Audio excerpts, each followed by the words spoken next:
இந்த நாளினுடைய பிரசங்கத்திற்கான வேத வாசிப்பை நாம் ஒரு விஷயம் வாசிக்க கேட்போம். யோவான் எழுதின சுவிசேஷம் 17ஆம் அதிகாரம் வசனம் 1 5 வசனம் முடிய நாம் வாசிக்க கேட்போம். இயேசு இவைகளை சொன்ன பின்பு தம்முடைய கண்களை வானத்துக்கு ஏறெடுத்து, பிதாவே, வேலை வந்தது. நீர் உம்முடைய குமாரனுக்கு தந்தருளின யாவருக்கும் அவர் நித்திய ஜீவனை கொடுக்கும் பொருட்டு மாம்சமான யாவர் மேலும் நீர் அவருக்கு அதிகாரம் கொடுத்தபடியே உம்முடைய குமாரன் உம்மை மகிமைப்படுத்தும்படிக்கு நீர் உம்முடைய குமாரனை மகிமைப்படுத்தும். ஒன்றான மெய்தேவனாகி உம்மையும் நீர் அனுப்பினவராகி இயேசு கிறிஸ்துவையும் அறிவதே நித்திய ஜீவன். பூமியிலே நான் உம்மை மகிமைப்படுத்தினேன். நான் செய்யும்படி நீர் எனக்கு நியமித்த கிரியையை செய்து முடித்தேன். பிதாவே, உலகம் உண்டாகிறதற்கு முன்னே உம்மிடத்தில் எனக்கு உண்டாயிருந்த மகிமையினாலே இப்பொழுது நீர் என்னை உம்மிடத்திலே மகிமைப்படுத்தும் என்பதே. ஆமென். நாம் ஒரு விஷயம் கண்களை மூடி நாளுடைய பிரசங்கத்திற்காக ஜெபிக்கிறோம். பரிசுத்தம் உள்ளங்கள் நல்ல ஆண்டவரே, இந்த அருமையான பிரசங்க நேரத்திற்காக வருகிறோம். நாங்கள் வாசிக்க கேட்ட இந்த வேத பகுதியிலிருந்து இன்றைக்கு நாங்கள் சிந்திக்க போகிற சத்தியத்தை கர்த்தர் எங்களுக்கு ஆசீர்வதியும். தொடர்ந்து இந்த பகுதியில நாங்கள் அநேக காரியங்களை பார்க்கும்படி நீர் எங்களுடைய கண்களை திறந்து இந்த சத்தியத்தை எல்லாம் நாங்கள் அறிந்து கொள்ளும்படியாகவும் அதுல ஆனந்தப்படும்படியாகவும் நீர் எங்களுக்காக செய்து முடித்த காரியத்துல மன களிப்படையும்படியாகவும் நீர் உதவுகிறீர். தொடர்ந்தும் கூட இன்றைக்கு நாங்கள் பார்க்க போகிற இந்த வார்த்தையை கூட ஆசீர்வதித்து இந்த வார்த்தையை நாங்கள் சரியாக விளங்கிக் கொள்வதற்கும் அதற்கு கீழ்ப்படிவதற்கும் உரிய கிருபைகளை தந்து நீர் நடத்த வேண்டுமாய் நாங்கள் கேட்கிறோம். தொடர்ந்து நடத்தும். இந்த ஜெபத்தை இயேசு கிறிஸ்துவின் மூலமாக ஏறெடுக்கிறோம் எங்கள் நல்ல பிதாவே. நாம் தொடர்ச்சியாக இந்த யோவான் எழுதின சுவிசேஷத்துல 17ஆம் அதிகாரத்தை சில வாரங்களாக நாம் பார்த்து கொண்டு வருகிறோம். காலை ஆராதனையில நாம் யோவான் சுவிசேஷத்தை தொடங்கி சில வருடங்களாகவே நாம் பார்த்து கொண்டு வருகிறோம். அதுல இந்த 17ஆம் அதிகாரத்தை நாம் சில வாரங்களாக பார்த்து கொண்டிருக்கிறோம். இந்த 17ஆம் அதிகாரத்துக்கு முந்தி நாம் போய் பார்த்தா 13 17ஆம் அதிகாரம் வரை இருக்கிற சம்பவங்களை நாம் பார்த்திருக்கிறோம். அது தம்முடையவர்களோடு இயேசு கிறிஸ்து கொள்ளுகிற ஐக்கியமும் அவர்களுக்காக இந்த 17ஆம் அதிகாரத்துல ஜெபிப்பதோடு அது முடிவடைகிறதாக இருக்கிறத நம்ம பார்க்கிறோம். இது ஒரே காரியமாக சொல்லப்படுகிறது இல்லைங்களா? இது வரலாற்று புத்தகம். அதாவது சுவிசேஷ புத்தகம்னா இயேசு கிறிஸ்து என்னெல்லாம் செய்தாருங்கிற வரலாறும் அதுல இருக்கிறது.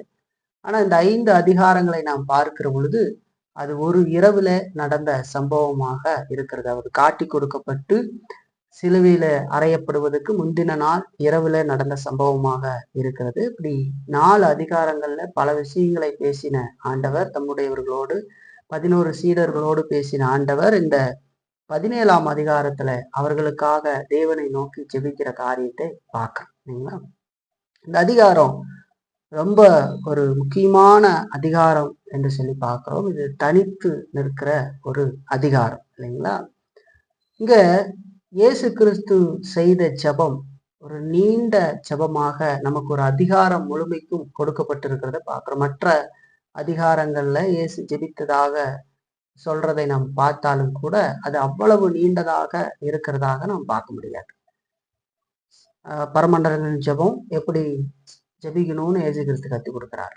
அதே நேரத்துல சில இடங்கள்ல இயேசு வானத்தை அண்ணாந்து பார்த்து ஜெபித்தார்னு இருந்தாலும் கூட இந்த 5 அப்பம் 2 மீன்களை வைத்து 5000 பேருக்கு போஷிக்கிற காரியமா இருக்கட்டும், அங்க எல்லாம் ஆண்டவர் ஜெபித்தாலும் கூட மலையின் மேல் ஏறி ஜெபித்தார் என்று சொல்லப்பட்டாலும் கூட என்ன ஜெபித்தார் என்பது நீண்ட விதங்கள்ல நமக்கு சொல்லப்படல.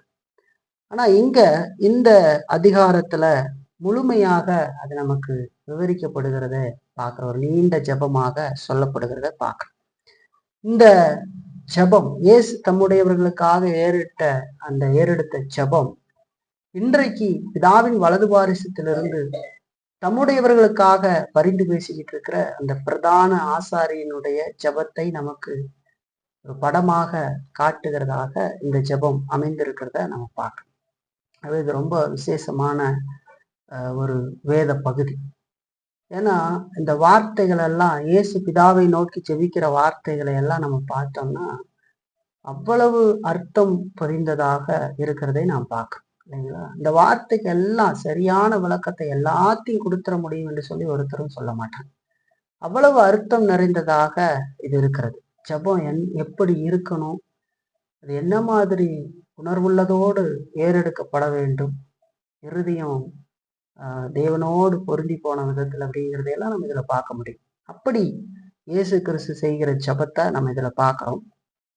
நம்ம பார்த்தோம். மேத்யூ ஹென்றி சொன்ன வார்த்தைகளை உங்களுக்கு நினைவுபடுத்தினேன். என்னன்னா, இந்த ஜெபம்ன்றது ஒரு நீண்ட பிரசங்கத்திற்கு பின்பதாக இயேசு கிறிஸ்து செய்த ஜெபம் என்று சொல்லி பார்த்தோம். அதெல்லாம் அப்படி பார்க்கும்போது என்ன நம்ம பார்க்கிறோம், ஜெபம் எந்த அளவுக்கு முக்கியம் அப்படிங்கிறத நம்ம பார்க்கிறோம் இல்லைங்களா?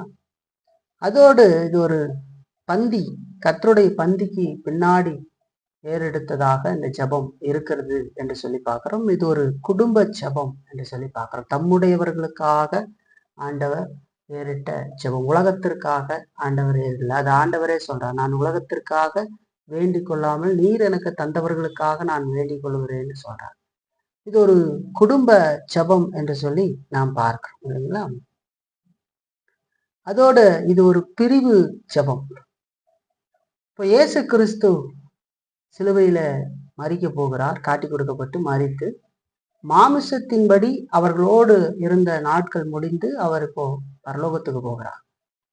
அவர் ஆவிக்குரிய விதத்துல அவர்களோடு கூட இருந்த போதிலும் மாமிசத்தின்படியாக கண்கள்ல பார்க்கிற விதத்துல இருந்த அந்த காரியத்திலிருந்து இப்ப அவர் விலகி போகிறார், பிரிந்து போகிறார். அந்த பிரிவுக்கு முன்பாக ஏறெடுக்கப்படுகிற ஒரு ஜெபமாக இது இருக்கிறது. அதோடு கூட ஒரு பலிக்கு முன்பாக இந்த ஜெபம் இருக்கிறது. பலியாக போவதற்கு முன்பாக ஏறெடுக்கிற ஜெபம், இது ஒரு பரிந்து பேசுதலின் ஜெபமாக இருக்கிறது என்று சொல்லி நம்ம பார்க்கிறோம் இல்லைங்களா?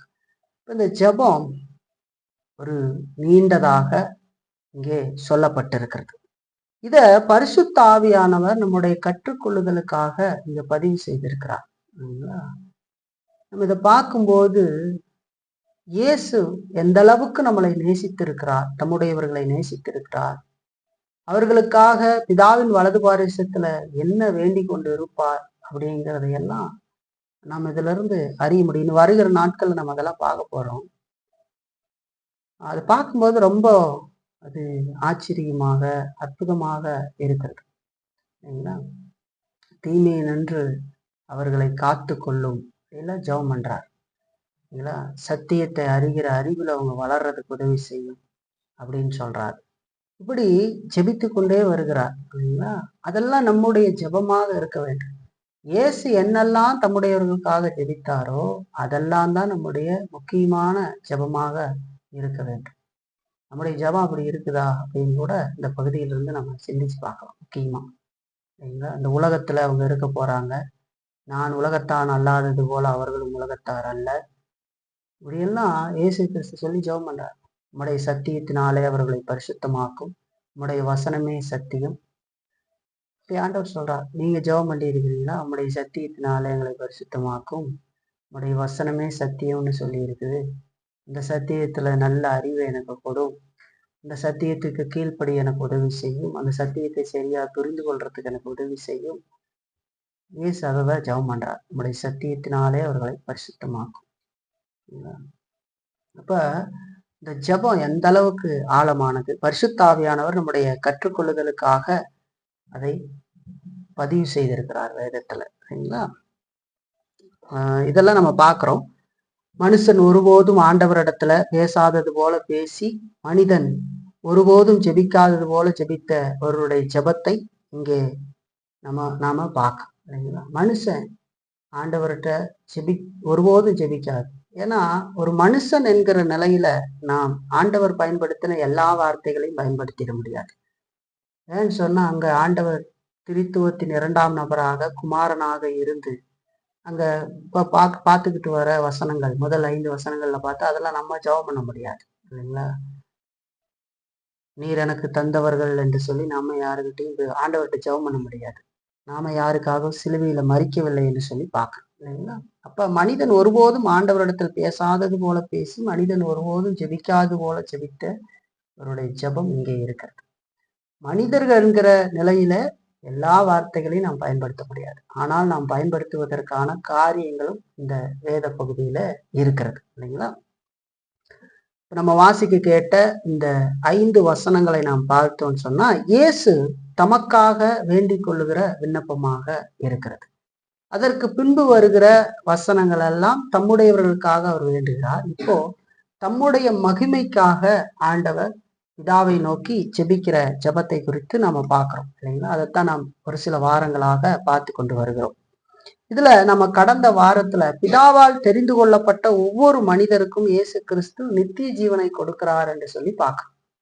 அதற்கான அதிகாரத்தை பிதாவினிடத்திலிருந்து அவர் பெற்று கொண்டிருக்கிறார் என்று சொல்லி பார்க்கிறார். அத்தாரிட்டி ஒருவருக்கு அந்த பவர் கொடுக்கப்படுகிறது என்று சொல்லி பார்க்கிறோம் இல்லைங்களா? அவர் தேவனாக அவர் எப்பொழுதும் அதிகாரம் உள்ளவர். ஆனா இங்க மனிதனை மீட்கும்படி வந்திருக்கிறார் இல்லைங்களா? மானுடத்தையும் இணைத்து கொண்டு வந்திருக்கிறார். இப்போ அந்த அதிகாரம் அவருக்கு கொடுக்கப்பட்டு இருக்கிறது என்று சொல்லி பார்க்கிறோம். அந்த வேலையை செய்து முடிக்கிறதற்கான எல்லா காரியத்தையும் பிதா அவருக்கு கொடுத்திருக்கிறார். அதிகாரம் உள்ளவர் என்று சொல்லி பார்க்கிறோம். அதை குறிச்சு நம்ம கடந்த வாரத்துல பார்த்தோம். அதிகாரம் இருக்கிற ஒருத்தர் தான் மீட்க முடியும் என்று சொல்லி பார்க்கிறோம். அந்த அதிகாரம் குமாரனுக்கு கொடுக்கப்பட்டிருக்கிறது என்று சொல்லி பார்க்கிறோம். இப்ப நித்திய ஜீவனை இயேசு கிறிஸ்து பிதாவால் தெரிந்து கொள்ளப்பட்ட ஒவ்வொருவருக்கும் கொடுக்கிறார். அதற்கான அதிகாரத்தை அவர் பெற்றிருக்கிறார் என்று சொல்லி பார்க்கிறோம். எல்லாவற்றையும் அவர் செய்து முடித்து பிதாவினால் உயர்த்தப்பட்டு அவர் இப்பொழுது இருக்கிறார். அதிகாரம் உடையவராக இருக்கிறார். பிதா சொல்லும் போது நியாய தீர்ப்பு செய்கிற அதிகாரத்தையும் கொடுத்திருக்கிறேன் என்று சொல்லி சொல்றதை நம்ம பார்க்கணும். இப்படி நம்ம கடந்த வாரத்துல பார்த்தோம். இன்னைக்கு அதை தொடர்ந்து அந்த நித்திய ஜீவனை ஒரு மனுஷன் எப்படி பெற்றுக்கொள்ளுகிறான் அப்படிங்கிறத பார்க்கணும். நித்திய ஜீவனை கொடுக்கிற நித்திய ஜீவனை தம்முடையவர்களுக்கு இயேசு கிறிஸ்து கொடுக்கிறார் என்று சொல்லி பார்க்கிறோம். அதற்கான அதிகாரத்தை ஆண்டவர் பிதாவிடத்திலிருந்து பெற்றிருக்கிறார் என்று சொல்லி பார்க்கிறோம். இன்றைக்கு அந்த நித்திய ஜீவனை ஒரு மனுஷன் எப்படி பெற்றுக்கொள்ளுகிறான் அப்படிங்கிறத நாம பார்க்க போறோம். ஆண்டவருடைய பக்கத்துல இருந்து நாம் பார்க்கிற பொழுது இந்த கடந்த வாரத்துல பார்த்தோம். தெரிந்து கொள்ளப்பட்ட ஒருவருக்கும் இயேசு நித்திய ஜீவனை கொடுக்கிறார் என்று சொல்லியும் அதற்கான அதிகாரத்தை பெற்றிருக்கிறார் என்று சொல்லியும் பல காரியங்கள் பார்த்தோம். இன்றைக்கு அந்த நித்திய ஜீவனை ஒரு மனுஷன் எப்படி பெற்றுக்கிறான் அப்படின்னு இந்த சைடுல இருந்து நம்ம சில காரியங்களை பார்க்க போறோம். அத இயேசு கிறிஸ்துவே இந்த வசனத்துல நமக்கு தெளிவாக விவரிக்கிறத நம்ம பார்க்கிறோம் இல்லைங்களா? இப்படி 3ஆம் வசனத்துல இயேசு கிறிஸ்து என்ன சொல்றாரு அப்படின்னு சொன்னா, ஒன்றான மெய்தேவனாகி உம்மையும் நீர் அனுப்பினவராகிய இயேசு கிறிஸ்துவையும் அறிவதே நித்திய ஜீவன் என்று சொல்லி சொல்றார். ஒன்றான மெய்தேவனாகிய உம்மையும் நீர் அனுப்பினவராகிய இயேசு கிறிஸ்துவையும் அறிவதே நித்திய ஜீவன் என்று சொல்லி சொல்றார். அறிவது என்று சொல்லி சொல்றார். சரியான அறிவு தேவை என்று சொல்லி சொல்றார். ஒரு மனுஷன் நித்திய ஜீவனை பெற்றுக்கொள்வதற்கு தேவனை பற்றியும் ஒன்றான மெய்தேவனை பற்றியும் கிறிஸ்துவை பற்றியும் சரியான அறிவு தேவை என்று சொல்லிப்பாங்க. அந்த அறிவு இல்லாமல் அவன் நித்திய ஜீவனை பெற்றுவிட முடியாது. இந்த சைடு நம்ம பார்த்தோம்னா ஆண்டவர் தான் தம்முடையவர்களுக்கு கொடுக்கிறார் இல்லைங்களா? நாம் செய்யற கிரியினால நமக்கு ரட்சிப்பு வரவில்லை. ஆனா இந்த சைடுல நம்ம பக்கம் ஆண்டவர் சொல்லுகிற பொழுது நாம் செய்ய வேண்டிய காரியத்தை நமக்கு சொல்றார். பொறுப்பு இல்லைங்களா? அறிவது அப்படின்னு சொல்றார். ஒன்றான மெய்தேவனாகி உம்மையும் நீர் அனுப்பினவராகி இயேசு கிறிஸ்துவையும் அறிவதே நித்திய ஜீவன் என்று சொல்லி சொல்றார். நித்திய ஜீவனை பெற்றுக்கொள்வதற்கான ரகசியம் இதிலே சொல்லப்படுகிறது. எனக்கு இயேசுவை தெரியாது, எனக்கு திரித்துவ தேவனை பற்றின எந்த புரிதலும் இல்லை அப்படின்னு ஒருத்தர் சொல்லுவான்னு சொன்னா, அவன் ரட்சிக்கப்பட்டிருக்கிறேன்னு சொன்னா அவனுடைய ரட்சிப்பு எந்த அளவுக்கு அப்படிங்கிறது நமக்கு சந்தேகத்தை வர வச்சிடும். ஏன்னு கேட்டீங்கன்னா ஆண்டவருங்க சொல்றாரு, ஒன்றான மெய்தேவனாகி உண்மையும் நீர் அனுப்பினவராகி இயேசு கிறிஸ்துவையும் அறிவதே நித்திய ஜீவன் என்று சொல்றாரு. அதுலதான் இருக்குது தேவன் யார் என்று சொல்லியும் அவர் எப்படிப்பட்டவர் என்று சொல்லியும் நாம் யார் நாம் எப்படிப்பட்டவர்கள் என்று சொல்லியும் நம்முடைய பாவத்தை மீட்கும்படி பிதாவால் அனுப்பப்பட்ட குமாரன் யார் எப்படிப்பட்டவர், அவர் என்ன செய்திருக்கிறார் என்பதையெல்லாம் நாம் அறியல அப்படின்னு சொன்னா நாம் சரியான விதத்துல இயேசுவிடத்துல மனம் திரும்பி அவரை விசுவாசித்திருக்க முடியாது. எப்படி நாம் இயேசு கிறிஸ்துவை விசுவாசிக்க முடியும்? சரிங்களா? இயேசு கிறிஸ்துவை பலர் பல விதங்கள்ல விசுவாசிக்கிறார்கள், நம்புகிறார்கள். அதை நாம் இன்றைக்கு இந்த உலகத்திலேயே பார்க்க முடியும். எல்லாரும் இயேசுவை ஒரே விதத்துல பார்க்கறது இல்லை. நான் அடிக்கடி சொன்னதுதான், இயேசு கிறிஸ்துவை சிலர் வெறுமனே ஒரு சுகத்தை கொடுக்கிறவராக, கடன் பிரச்சனைகளை நீக்குகிறவராக, மற்ற புறஜாதி தெய்வங்களிடத்துல மனிதன் என்னையெல்லாம் எதிர்பார்க்கிறானோ அதை மட்டுமே இயேசுவிடத்துல பார்க்க விரும்புகிற மாதிரி அந்த இயேசுவை பார்க்கிறார்கள். இல்லைங்களா? புறஜாதி மதத்துல ஒரு மனிதன் விக்கிரக வழிபாடு செய்கிற பொழுது நீங்கள் என்ன போய் வேண்டிக் கொண்டீர்கள் என்று சொல்லி கேட்டால் அவன் கொடுக்கிற பதில், நல்லா இருக்கணும்னு வேண்டிக்கிட்டேன், என்னோட பிள்ளைகள் நல்லா இருக்கணும்னு வேண்டிக்கிட்டேன், நல்ல பிள்ளை படிக்கணும்னு வேண்டிக்கிட்டேன், எங்களுக்கு இவ்வளவு கடன் பிரச்சனை இருக்குது, அதையெல்லாம் ஆண்டவர் சரி செய்யணும்னு சொல்லி வேண்டிக்கிட்டேன். இப்படித்தான் சொல்லுவாங்க. ஒவ்வொரு காரியங்கள் சொல்லுவாங்க. நாங்கள் வீடு கட்டி கொண்டு இருக்கிறோம், அதெல்லாம் நல்ல விதத்துல வரணும்னு வேண்டிக்கிட்டேன். அப்படி ஆண்டவர், அதாவது அவர்கள் ஆண்டவர் அப்படி செய்தா நான் இப்படி காணிக்கை தருவதாக வேண்டிக்கிட்டேன், அப்படியெல்லாம் சொல்றத நம்ம பார்க்கணும். அதே விதமான அணுகுமுறையை இயேசுவினிடத்திலேயும் செய்ய பார்க்கிறார். அதே விதமான அணுகுமுறை. அந்த அணுகுமுறை எப்படிப்பட்டதாக இருக்கிறது என்று சொன்னால், ஒரு விக்கிரகத்தினுடைய தலையை எடுத்துவிட்டு அந்த இடத்துல இயேசுவின் தலையை பொருத்தி பார்ப்பது மாதிரி வேற எந்த மாற்றத்தையும் அவர்கள் செய்து கொள்ளவில்லை. இல்லைங்களா? அப்படி ஒரு ஜனக்கூட்டம் இயேசுவை பார்க்கிறாங்க. இன்னொரு புறத்துல அறிவாளிகள், தாங்கள் மெத்த படித்தவர்கள் என்று நினைக்கிற இலக்கியவாதிகள், அரசியல் தலைவர்கள், இவர்களெல்லாம் இயேசுவை பார்க்கிற விதம், இயேசு ஒரு மகான், இயேசு ஒரு புரட்சியாளன், இயேசு பல காரியங்களை பேசி இருக்கிறார் அப்படிங்கிறதெல்லாம் பார்க்க. சில பேச்சாளர்களுடைய பேச்செல்லாம் கேட்கும்போது ஒரு பெண் பேச்சாளர் சொல்லுகிறார், வேதம் அப்படியே தேன் மாதிரி அப்படின்னு சொல்லி. இந்த அம்மா ஒரு முஸ்லிம். தேன் மாதிரி என்று சொல்லுகிற பொழுது என்ன தேன் மாதிரி அந்த அம்மா சொல்றாங்க அப்படின்னு பார்த்தா, இயேசு சொல்றாருங்க, ஏழைகளுக்கு கொடுக்கிறது தனக்கே கொடுக்கிறது போல என்று சொல்லி சொல்றாரு. ஒரு ஊமையை காட்டி கொடுத்து, மத்தேயுல 25ஆம் அதிகாரத்துல வர இந்த ஊமைகளை காட்டி கொடுத்து, இந்த சிறியோரா இருக்கிறவர்களுக்கு நீங்கள் என்ன செய்வீர்களோ அதை எனக்கே செய்தீர்கள், காவலில் இருந்தேன், பசியா இருந்தேன், இப்படியெல்லாம் ஆண்டவர் சொல்றதை காட்டி, நீங்கள் அவர்களை விசாரிக்கவில்லை, அவர்களுக்கு ஆகாரம் கொடுக்கவில்லைன்னு சொல்லி ஒரு கூட்டத்தாரை பிரிக்கிறார். இன்னொரு கூட்டத்தாரை நீங்கள் கொடுத்தீர்கள் என்று சொல்றாரு. சொல்லி, நீங்கள் எதை அவர்களுக்கு செய்தீர்களோ அதை எனக்கே செய்தீர்கள் என்று சொல்லி இயேசுகள் சொல்றார். அந்த பகுதியை எடுத்து ஏழை எளிய மக்களுக்கு உதவுகிறவன் கடவுளை அடைகிறான் அப்படிங்கிற விதத்துல அந்த அம்மா பேசுறாங்க. இல்லைங்களா? அது அவர்களுடைய அறிவு.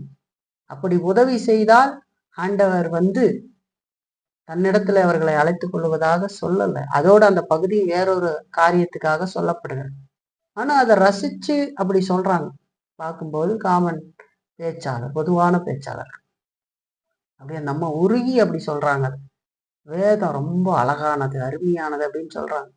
அவர்கள் அழகாகவும் அருமையாகவும் பார்த்த வேதம் இயேசுவை இப்படியாக பார்க்குறீங்களா? வெவ்வேறு விதங்கள்ல பார்க்கறாங்க. தங்களுக்கு ஆதாயத்துக்காக இயேசுவை பார்க்கறாங்க. அதே நேரத்துல வேதம் சொல்லுகிற விதமாக நாம் இயேசுவை பார்க்க வேண்டும் என்று சொல்லி பார்க்கணும். அவர்கள் தான் தேவனுடைய பிள்ளைகள்.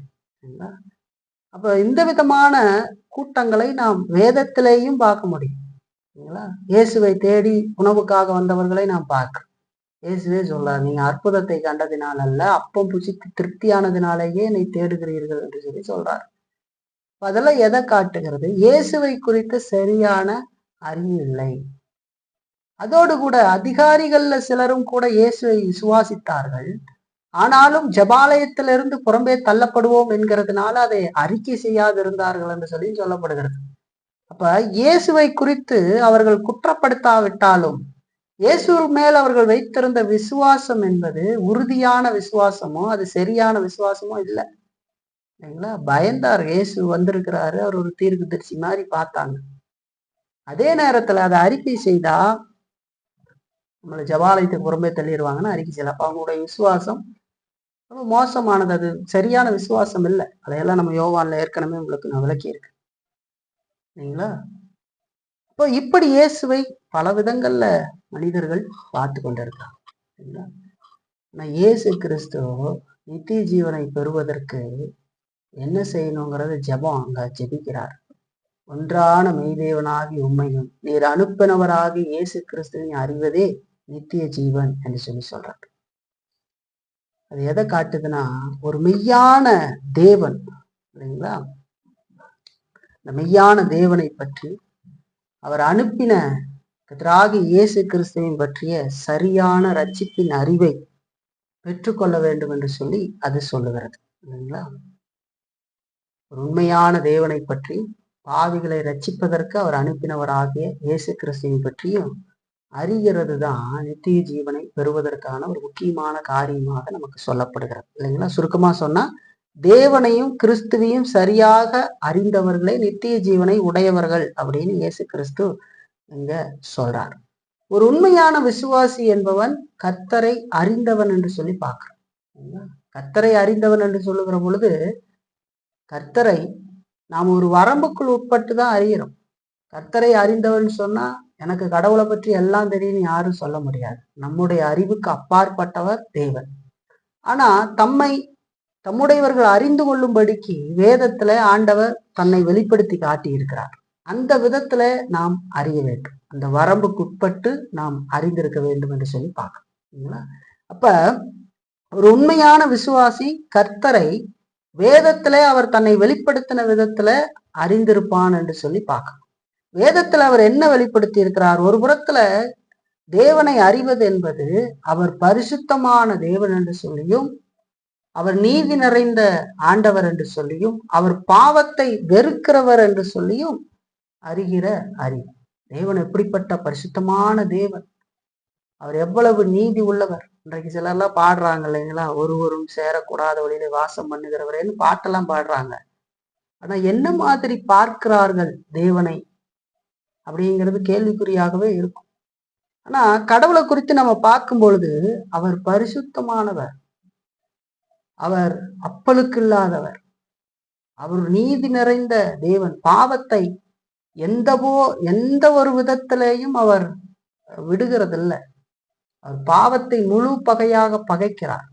இல்லைங்களா? அப்படிப்பட்ட தேவனை குறித்த அறிவு இயேசு கிறிஸ்து சொல்றாரு. அடுத்து, ஒன்றான மெய்தேவனாகி உண்மையும் நீர் அனுப்பினவராகி இயேசு கிறிஸ்துவை. இன்னொரு புறத்துல இயேசு கிறிஸ்துவை குறித்த சரியான அறிவு வேறு. அவருடைய மீட்பு, அவருடைய மீட்பு, அவருடைய மத்தியஸ்த பதவி, பாவிகளிடத்துல அவர் காட்டுகிற அன்பு, இதையெல்லாம் பற்றி சரியான அறிவு நமக்கு வேணும். இயேசு கிறிஸ்து மீட்புக்காக நம்ம என்னெல்லாம் செய்திருக்கிறார், அவருடைய மத்தியஸ்த பணி என்ன, அவர் நம்ம இடத்துல எப்படிப்பட்ட அன்பை வெளிப்படுத்தி காட்டி இருக்கிறார் என்று சொல்லலாம். நாம் எல்லாம் பாவிகள், எந்த விதத்திலும் தகுதியானவர்கள் அல்ல. அப்படி இருந்தும் நம்மை மீட்கும்படிக்கு தன்னை தாழ்த்தி கொண்டு நம்மை போல அவர் மனிதரானார் என்று சொல்லுகிற பொழுது அவருடைய அன்பு எவ்வளவு பெரியது என்று சொல்லி பார்க்க. நாம் செலுத்த வேண்டிய விலை கிரயத்தை அவர் தன்னுடைய மரணத்தின் மூலமாக, வாழ்க்கையின் மூலமாக செலுத்தினது. இல்லைங்களா? அந்த மத்தியஸ்த பதவியை அவர் ஒரு தீர்க்கதரிசியாக, ஆசாரியராக, ராஜாவாக இருந்து ஆற்றின அவருடைய பதவி இப்பொழுது தொடர்ந்தும் அதை செய்து கொண்டிருக்கிறதை நாம் பார்க்கலாம். இப்ப இதெல்லாம் பத்தின சரியான அறிவு. இல்லைங்களா? ஒன்றான மெய்தேவனாகிய உண்மையும் கடவுள் யார், அவர் எவ்வளவு பெரிய பரிசுத்தமான தேவன், அவர் எவ்வளவு நீதி நிறைந்தவர், அவர் பாவத்தை எந்த அளவுக்கு வெறுக்கிறார், அருவருக்கிறார் அப்படிங்கிறது தெரிஞ்சிடும். குமாரனை பத்தினே தெரியும். அவர் எப்படி நம்மளை மீட்கிறார், அவருடைய மத்தியஸ்த பதவி என்ன, இல்லைங்களா? அவர் நம்ம இடத்துல எவ்வளவு அன்பு கூறுகிறார் பாவிங்க இடத்துல அப்படிங்கிறதையெல்லாம் தெரிஞ்சிடும். இந்த இரண்டும் ரட்சிப்பினுடைய மிகப்பெரிய அடித்தளம் என்று சொல்லி பார்க்கலாம். பேஸ்மெண்ட் மாதிரி. இது இல்லை அப்படின்னு சொன்னா வேற எதுவுமே இல்லை. ஞானஸ்தானத்தை பற்றி எல்லாம் போதனைகள் இருக்குது. ஆண்டவர் கொடுத்த நியமனம், அது திருவிருந்தை பற்றின நியமனம், இதெல்லாம் இருக்கு இல்லைங்களா?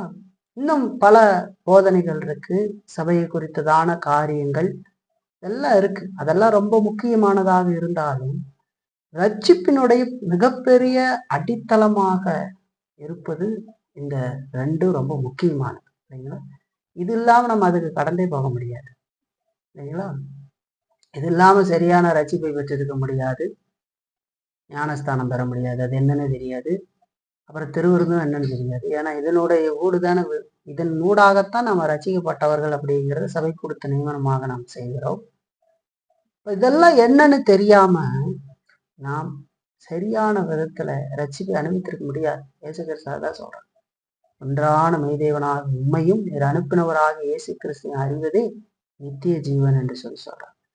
நம்ம ஆரம்பத்துல ஆதி ஆகமத்துல பார்த்தோம்னு சொன்னா, ஆண்டவர் வானத்தையும் பூமியும் சிருஷ்டித்தார். பூமியானது ஒழுங்கின்மையும் வெறுமையுமா இருந்தது.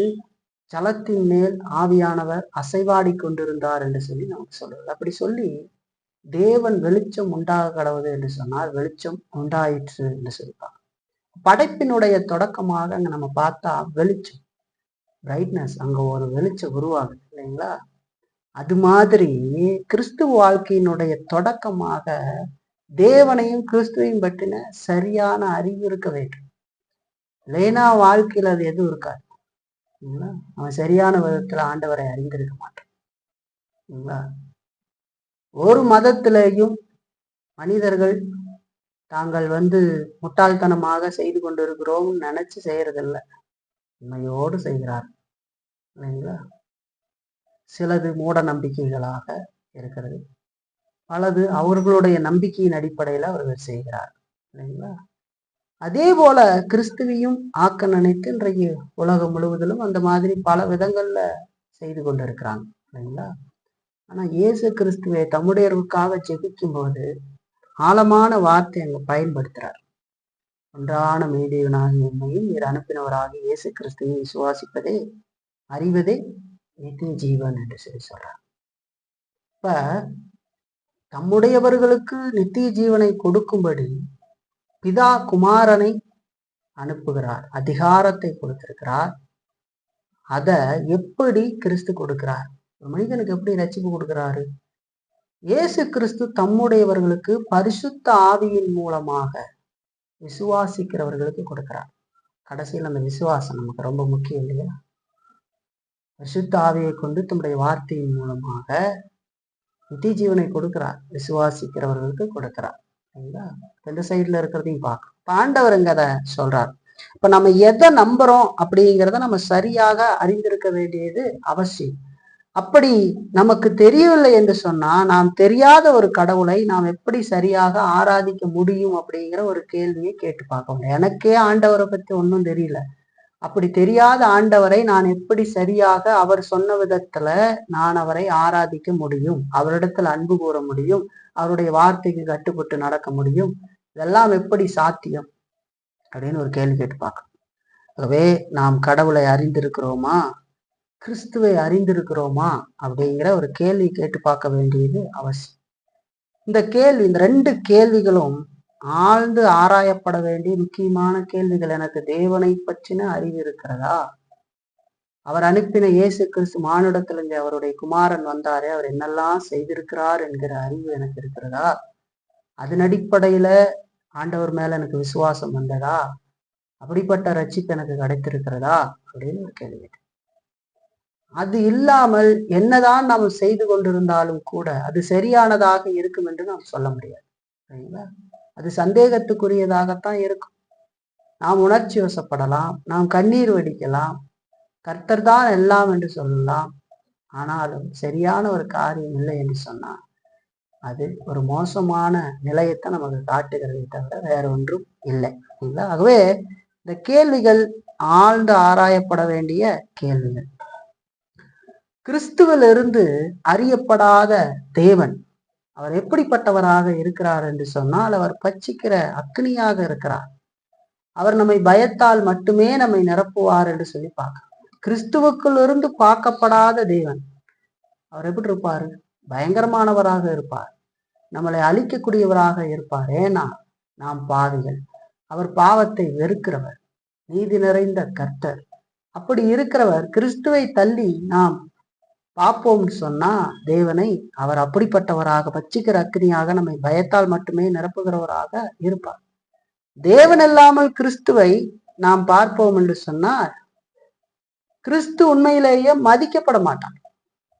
தேவன் இல்லாமல் நாம் பார்த்தா அவரை திரித்துவத்தின் இரண்டாம் நபராக, தெரிந்து கொள்ளப்பட்டவருடைய மீட்பராக அவரை பிதா அனுப்பியிருக்கிறார் என்பதை நாம் பார்க்கல அப்படின்னு சொன்னா அவர் மதிக்கப்படத்தக்கவராக இருக்க மாட்டார். அவருடைய சிலுவை மரணத்தினால் எந்த காரியம் நிகழப்போகிறது இல்லை. அதுல எந்த அர்த்தத்தையும் நாம் பார்க்க மாட்டோம். சரிங்களா? இயேசு கிறிஸ்து தேவனால் அனுப்பப்படல, அவர் திரித்துவத்தின் இரண்டாம் நபர், தேவன் அல்ல அப்படின்னு நம்ம அப்படி அந்த விதத்துல சிந்தித்து பாக்குறாங்க இல்லைங்களா சில பேர். அப்படி பார்த்தா அவருடைய சிலுவை மரணத்துல எந்த பயனும் இல்லை. அவர் மதிக்கப்படக்கூடியவர் அல்ல இந்த விதத்துல, இல்லைங்களா? இது ரொம்ப அவசியமானதுன்னு சொல்லி பார்க்க.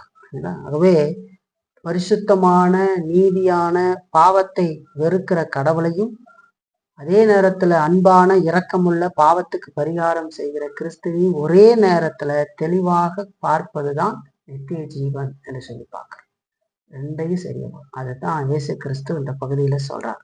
கடவுளையும் கிறிஸ்துவையும் சரியாக அறிவதே நித்திய ஜீவன் என்று சொல்லி பார்க்கிறோம்.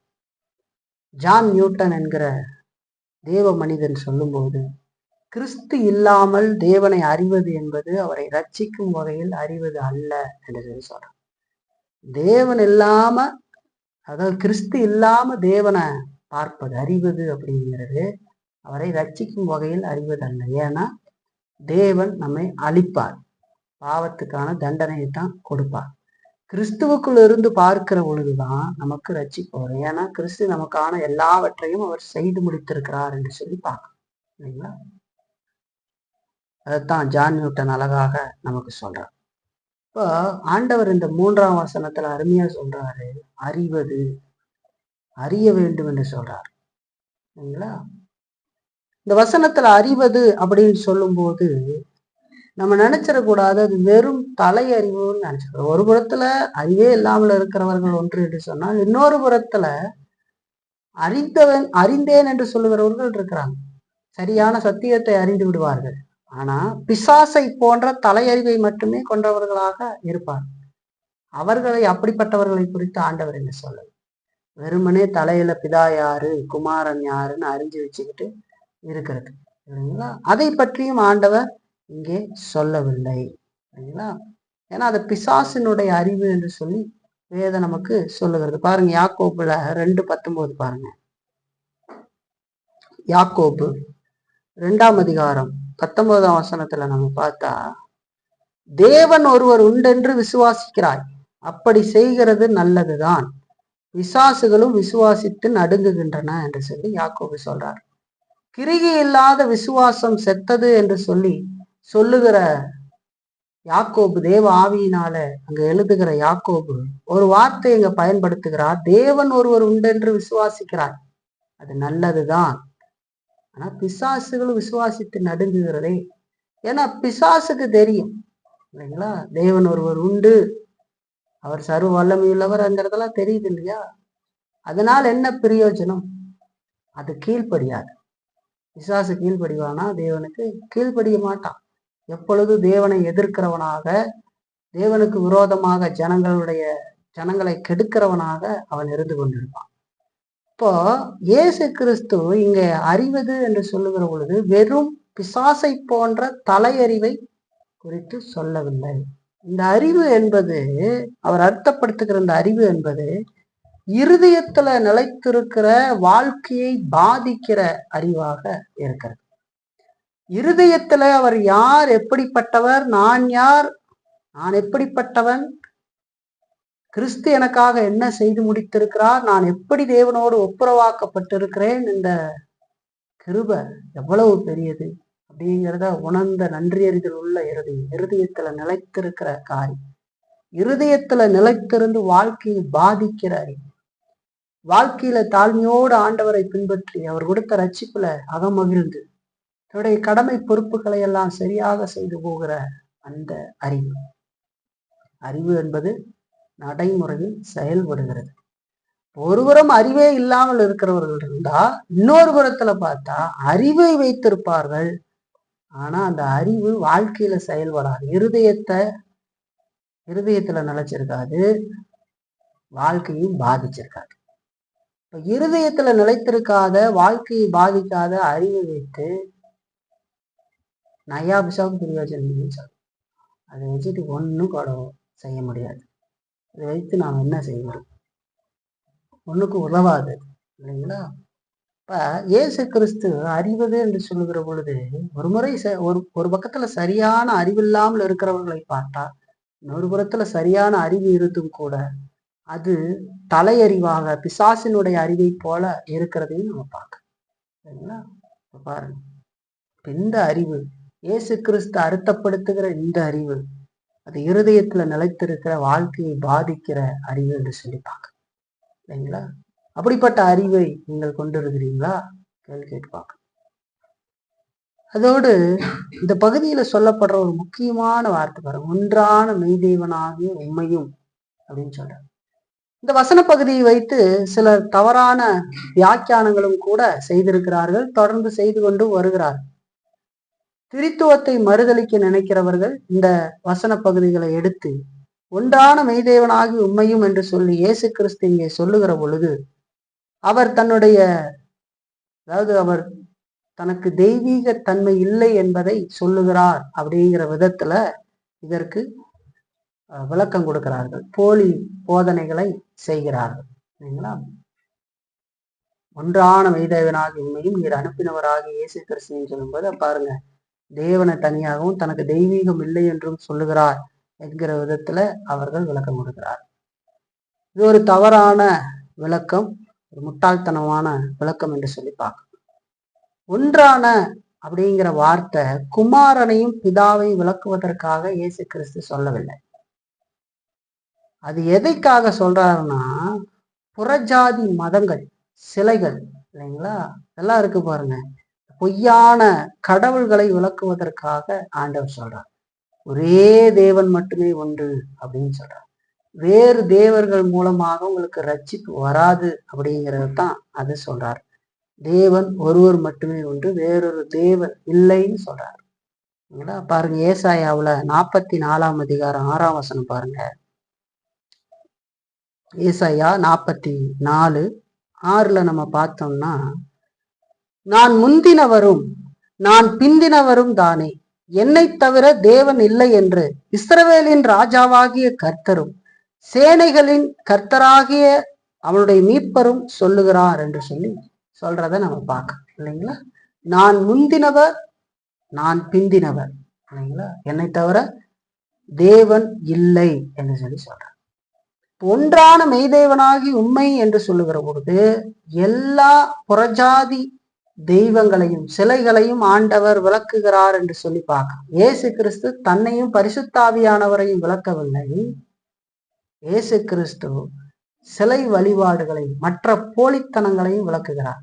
உண்மை அறிவது மட்டுமே நித்திய ஜீவன். ஒன்றான மெய்தேவனாகி உண்மையும் நீர் அனுப்பினவராகிய இயேசு கிறிஸ்து அறிவதே நித்திய ஜீவன் என்று சொல்லி சொல்றார்.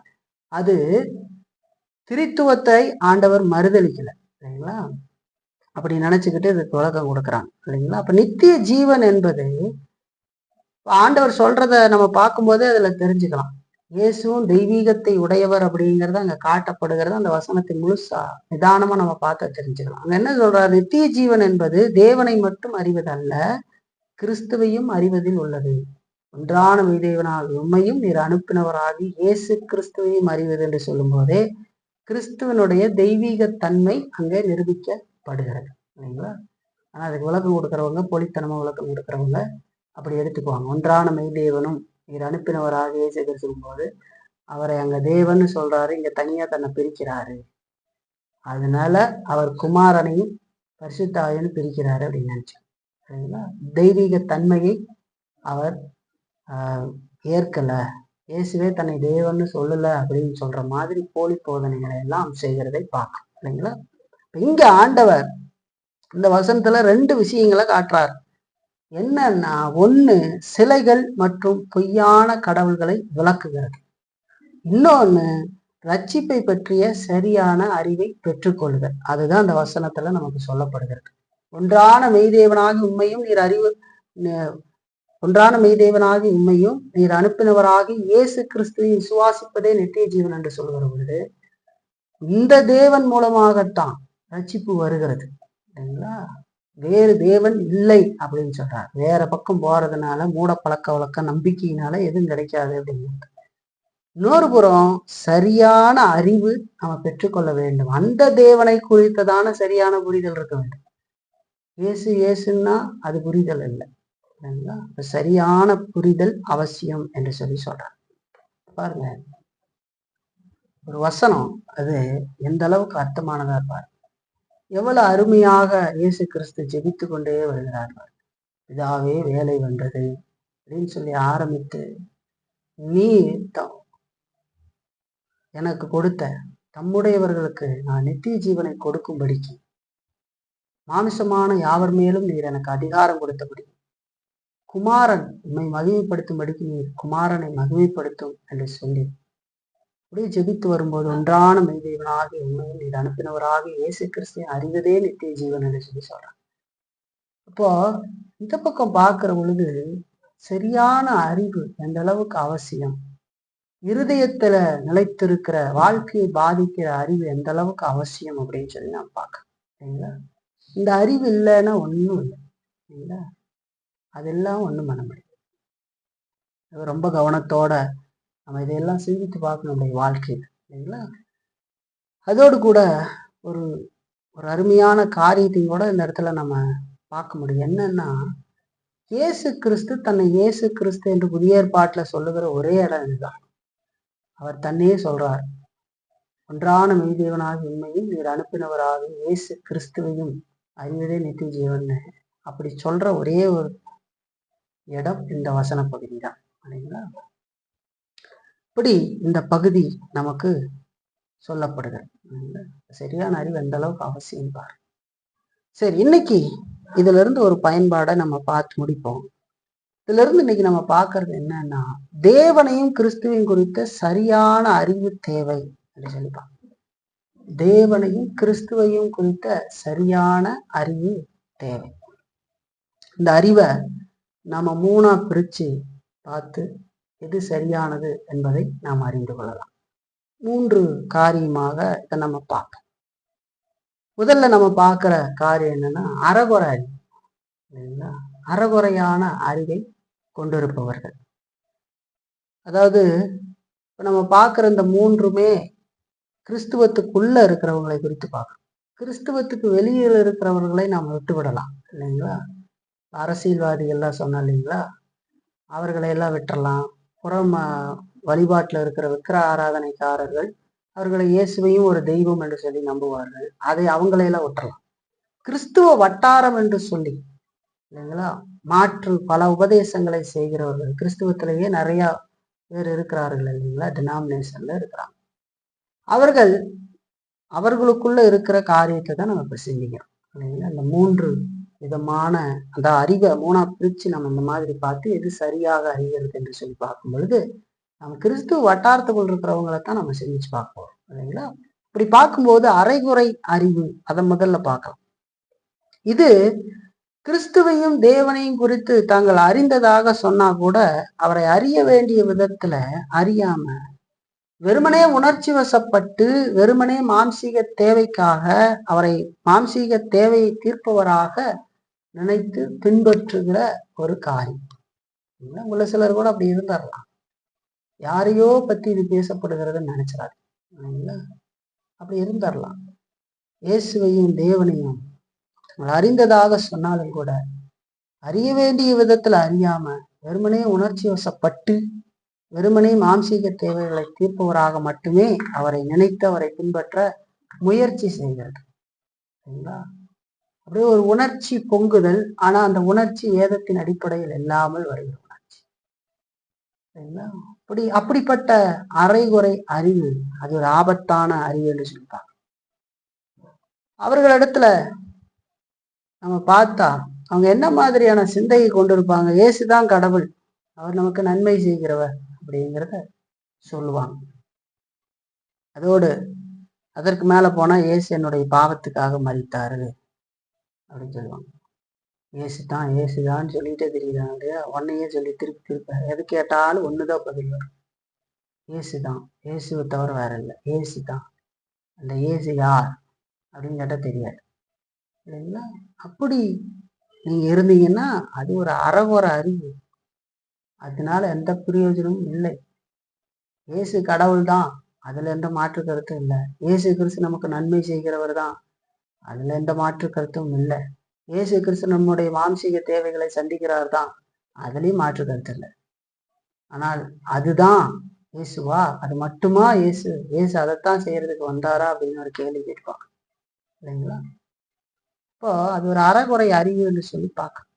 இப்படிப்பட்டவங்களுக்கு தேவன் யார், அவர் எப்படிப்பட்டவர், நாம் யார், நம்முடைய பாவம் எப்படிப்பட்டது, தேவனுக்கும் நமக்கும் இடையில் இருக்கிற இந்த பிரிவு, பாவத்தினால் ஏற்பட்ட பிரிவு எப்படிப்பட்டது, அந்த பாவத்திலிருந்து அந்த பிரிவிலிருந்து மீட்டு நம்மை தேவனோடு ஒப்புரவாக்குறதற்கு வந்த இயேசு கிறிஸ்து என்னெல்லாம் செய்திருக்கிறார் அப்படிங்கிற எதுவுமே தெரியாது.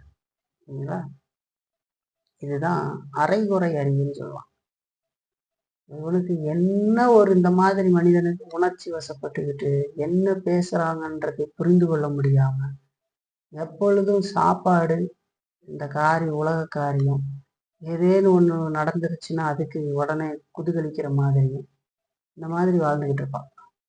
ஆண்டவர் என்னெல்லாம் செஞ்சிருக்காருன்னு வாழ்க்கையில ஒரு நாள் யோசிச்சு பார்த்துருக்க மாட்டானே. யோசிச்சு பார்த்துருக்கிறீங்களா?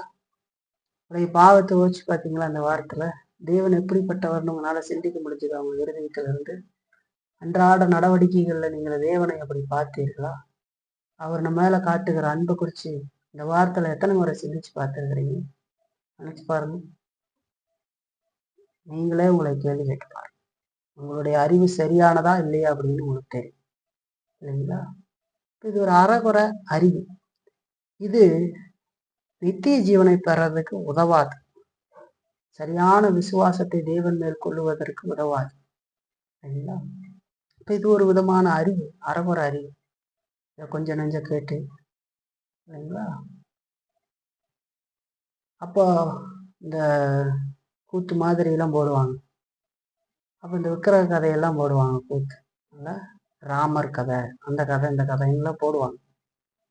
இப்ப இந்த வேலைக்கு போயிட்டு வரவங்க மற்றவங்க எல்லாம் உக்காந்துக்கிட்டு தூங்காம அப்படி கேட்டுக்கிட்டு இருப்பாங்க. அப்படி கேட்டுட்டு காலையில எழுப்பி கேட்டா அது என்ன கதாபாத்திரம்னு கேட்டா சீதைக்கு ராம சித்தப்பான்னு சொல்லுவாங்க. அப்படி ஒரு பழமொழி மாதிரி சொல்றாங்க பாருங்க. அப்ப என்னன்னா எதையுமே சரியா கேட்கல. கேள்வி எழுப்பின உடனேயே சீதை ராமனுக்கு சித்தப்பன், சீதைக்கு ராமன் சித்தப்பன்னு சொல்லி தப்பு தப்பா அறிவு. அது எதுக்கு சொன்னேன்னா, அந்த மாதிரி இயேசுவை குறித்த கேள்விகளை எழுப்பினா ஒன்று வளரிக்கிட்டு இருப்பா கிறுக்கு நாட்டு. ஏன்னா தெரியாது எதுவுமே. இந்த அறகுறை அறிவு ஆபத்தானது, அப்படியே இருந்து விடக்கூடாது. அதை பரிசோதித்து பார்க்க நம்ம அறிவும் அந்த அறிவு இருதயத்தை பாதிச்சிருக்கிற அறிவான்னு கேள்வி கேட்டுப்பாங்க. அதெல்லாம் இல்லைன்னா உடைய வாழ்க்கையின் எந்த பகுதியிலையும் அதுல எந்த உணர்வும் வராது. நீங்க வேணா சிந்தித்து பாருங்கள். இந்த வாரத்துல நீங்க எவ்வளவு தடவை தன்னை பாவி என்பதும், நீங்க ஏதேனும் செய்ய போகும்போது பாவம் உணர்த்தப்பட்டது என்றோ, அந்த பாவம் எப்படி உணர்த்தப்படும்? தேவன் எப்படிப்பட்டவர்னு பார்த்தாதான் பாவம் உணர்த்தப்படும். நம்ம யாருன்றதை செய்ய பார்ப்போம். இந்த ரெண்டையும் பார்க்கும்போது கிறிஸ்து செய்து முடித்த காரியம் தான் நமக்கு ஆண்டவரோட ஆறுதலை கொடுக்கும்னு தெரிஞ்சு பாவத்தை அறிக்கையிடுற எண்ணத்துக்கு போகும். இதெல்லாம் எதுவுமே இல்லைன்னா ஒண்ணுமே அங்க பார்க்க முடியாது. வாழ்க்கையில சும்மா இருப்பான். அது அந்த மனுஷன் அறகுறை அறிவிச்சார்.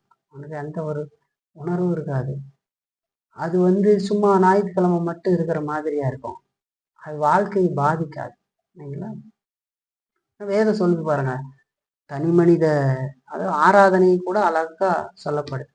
தனி ஆராதனை, குடும்ப ஆராதனை, பொது ஆராதனை.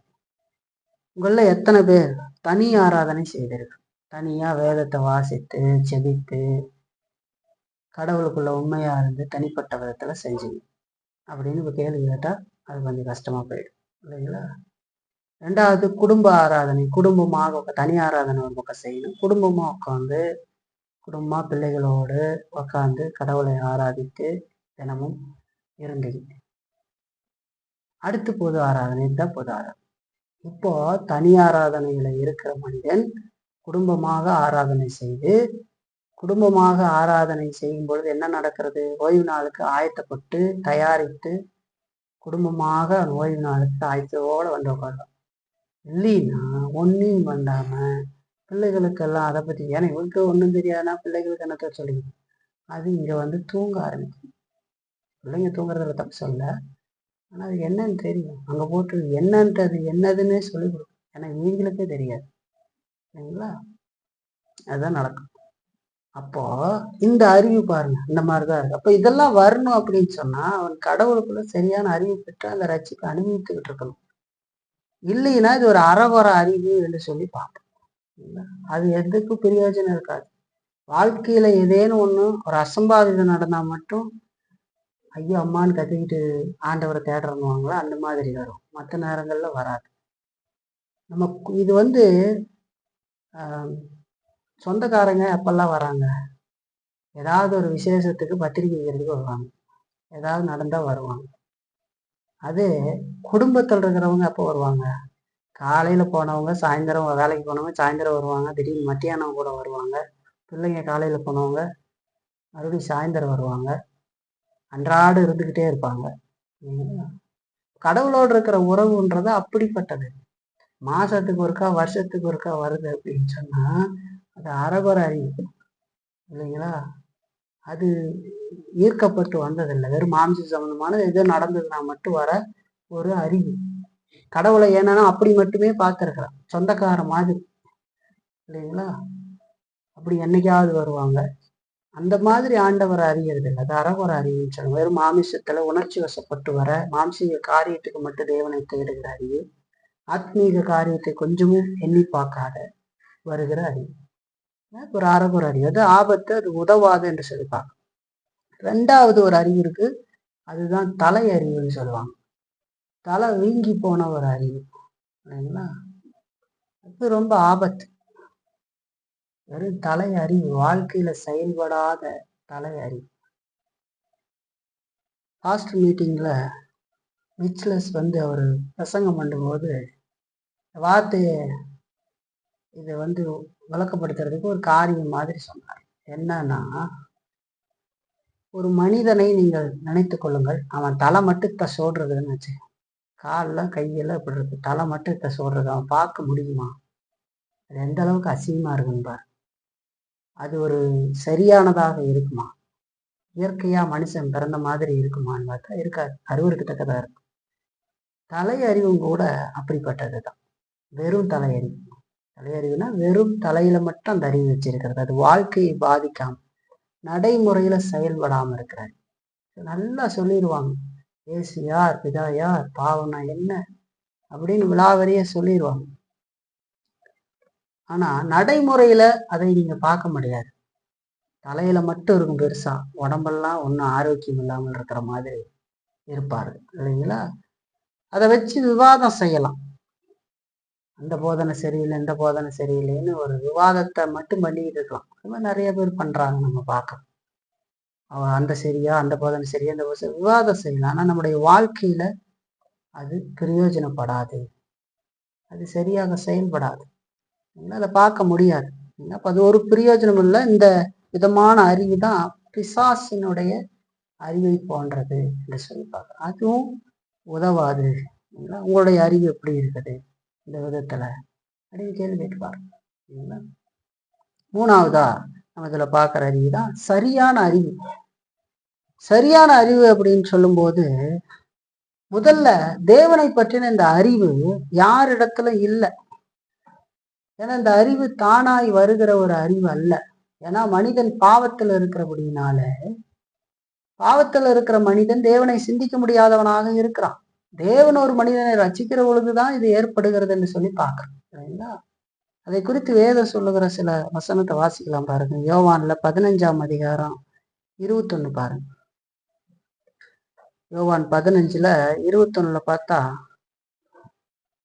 அவர்கள் என்னை அனுப்பினவரை அறியாதபடியினாலே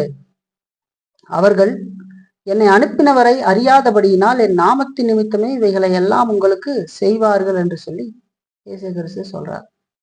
நம்ம இந்த பகுதியை வாசிச்சோம். யூதர்களால ஏற்படுற துன்பங்கள் எப்படி இருக்குன்னு சீசர்கள் சொல்லிட்டு வர்றாரு. அப்ப சொல்லும்போது அவர்கள் என்னை அனுப்பினவரை அறியாதபடியினாலே, அறியாதபடியினால்னா அவங்க என்ன ரட்சிக்கப்படலை, அதனால கடவுளை பற்றின அறிவு இருக்காது. பாவத்தில் இருக்கிறவனுக்கு கடவுளை பற்றின சரியான அறிவு இருக்காது அப்படின்னு சொல்றார்.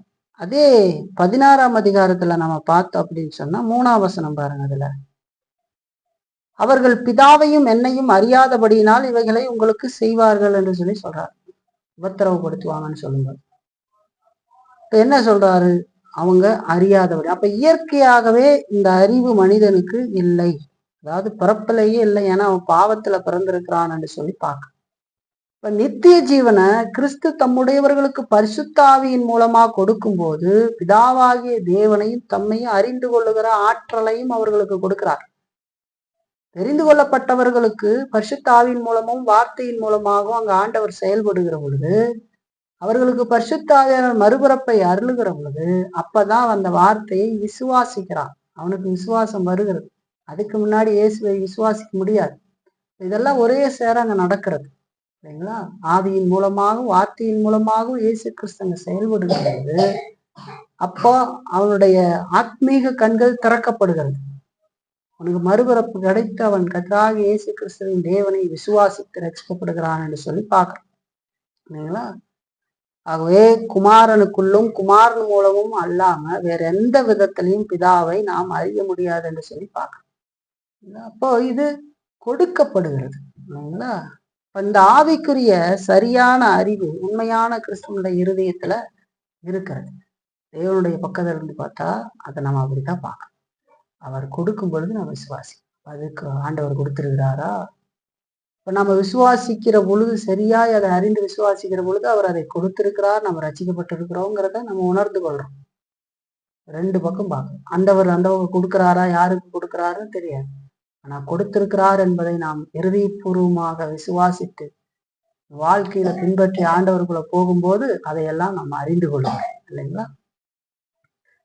இப்ப ஒரே தேவனை இல்லைங்களா, ஒரே மெய்யான தேவனை உண்மையில அறிகிறவர்கள் தங்களை தேவனுடைய சிருஷ்டி என்று சொல்லியும், ஒவ்வொரு வகையிலும் தேவனை விட அளவு கடங்காத விதத்துல கீழான மனிதர்கள் அப்படிங்கிறது அறிஞ்சிருப்பாங்க. தேவனுடைய சிருஷ்டி தாங்கள் என்று சொல்லியும், அவர் முன்னாடி நம்மளை பார்க்கும்போது ரொம்ப கீழானவர்கள், ஆண்டவர் நமக்கு இரக்கம் காட்டி இருக்கிறார் அப்படிங்கிறத தெளிவா அறிஞ்சிருப்பாங்க.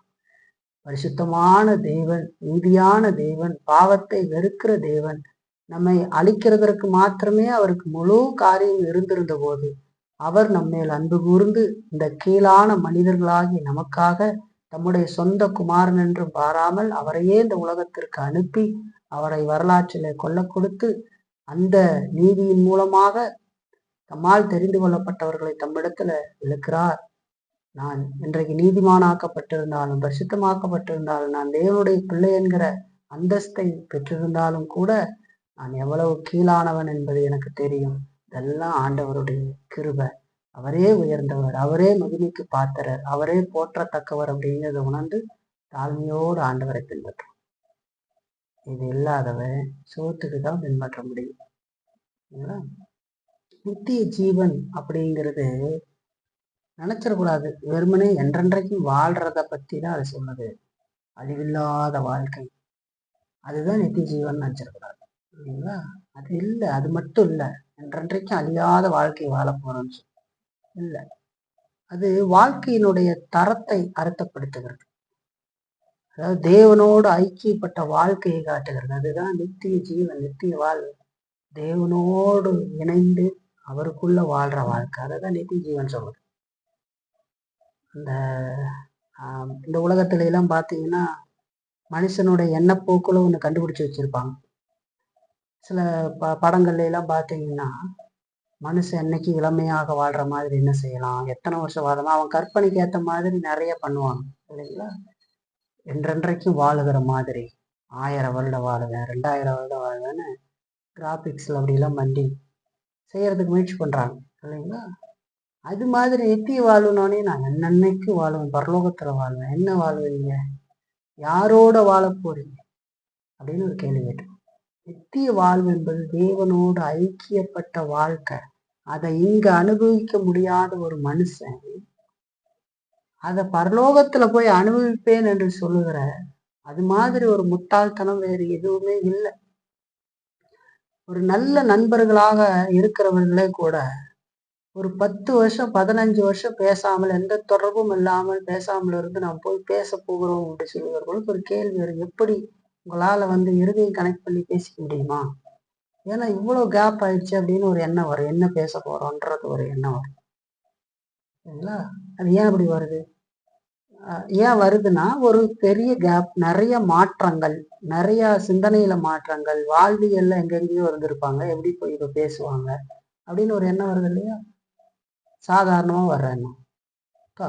இது எதுக்கு சொல்றேன்னா, இந்த உலகத்துல கிறிஸ்துவை குறித்தும் அவருக்குரிய வாழ்க்கை, அவரோட ஐக்கியப்பட்ட வாழ்க்கையை நான் வாழாம, அதை பத்தி தெரியாம, தன்னை நான் ரசிக்கப்பட்டேன்லாம் சொல்லிக்கிட்டு ஒரு நாள் நித்தியமாய் போய் தேவனோட வாழுவேன் அப்படின்னு சொன்னா என்ன வாழுவோம் அப்படின்னு ஒரு கேள்வி கேட்பாங்க. நான் ஆண்டவர்கிட்ட என்ன பேசுவேன்? எனக்கு அறிமுகமே இல்லாதவரை போல நான் இருந்து இந்த உலகத்துல சிலைகிட்ட முன்பாக விழுந்து, கண்ணிருந்து காணாது, மூக்கிருந்து முகராது, வாயிருந்து பேசாதுன்னு ஆண்டவர் சொன்ன மாதிரி சிலைக்கு முன்னாடி விழுகிறதை போல விழுந்து கிடந்திருந்து ஆண்டவருடைய எந்த வார்த்தையும் என்னுடைய வாழ்க்கையில கேட்காம, கீழ்ப்படியாமல், ஆணவத்துல இஸ்ரவேலர்கள் எப்படி வணங்கா கழுத்துள்ளவர்களாக இருந்து கோபமூட்டினார்களோ அதுபோல கோபமூட்டி வாழ்ந்து கொண்டு ஒரு நாள் தேவனுக்கு முன்னாடி போய் நான் நின்று தேவனை ஆராதிப்பேன், அவரிடத்துல அன்பு கூறுவேன் அப்படின்னு சொல்றது எவ்வளவு வேடிக்கையாகவும் முட்டாள்தனமாகவும் இருக்கும் பாரு. கேள்வி கேட்டு பாருங்க, எப்படி முட்டாள்தனமா இருக்கும். தேவனுக்கு முன்னாடி போய் நம்ம நிக்க முடியுமா? என்ன மாதிரி தேவனை நாம் பார்த்திருக்கிறோம், இது எவ்வளவு மோசம் அப்படின்னு பாரு. இது சரியான அறிவு இல்லை. நித்திய வாழ்வு அப்படிங்கிறது தேவனோட ஐக்கியப்பட்ட வாழ்வு. பாவத்துல இருந்த என்ன அழிந்து போய் நரகத்துக்கு போகிற என்ன ஆண்டவர் தம்முடைய குமாரன் மூலமாக மீட்டிருக்கிறார். அவரோடு என்னை ஒப்புரவாக்கி இருக்கிறார் குமாரன். அவர் எனக்கு சமாதானத்தை கொடுத்து தேவனோடு இணைத்து அவருடைய பிள்ளையாக ஆக்கி இருக்கிறார். பிள்ளைனா அப்பா பிள்ளைங்க இருக்கிற உறவு, அன்றாடும் இருக்கிற உறவு. இந்த உறவுல அன்பு கூறுதல், தவறு செய்தா மன்னிப்பு கேட்டல், மனம் திரும்புதல், எல்லா காரியத்துக்கும் அவரை நாடி மீட்டல், எல்லா காரியத்தையும் அவருக்கு முன்பாக வெளிப்படுத்துதல், இப்படி வாழ்ற வாழ்க்கை அதான் நித்திய வாழ்வு. எதிர்பார்த்து வாழ்ந்துகிட்டு இருக்கிற இந்த அப்பாவை முகமுகமாக போய் பார்க்க போகிற ஒரு நாள், பரலோகத்துக்கு போறது. எதுவுமே இல்லாத இருக்கிறத என்னன்னு போய் பார்ப்போம், வாழ்வோம் பாருங்க. நித்திய வாழ்னா தப்பா புரிஞ்சுக்கூடாது. நித்திய ஜீவன், அழியாத வாழ்க்கை. அழியாத வாழ்க்கை வாழ்ந்து என்ன பண்றீங்க? அதனுடைய காரியத்தையே பொருளையே புரிஞ்சுக்காம இருந்திருக்கூடாது. இந்த உலகத்தான் நினைக்கிற மாதிரி அழியாத வாழ்க்கை, இளமையோடு வாழ்க்கிற வாழ்க்கை. என்ன வாழ்வீங்க?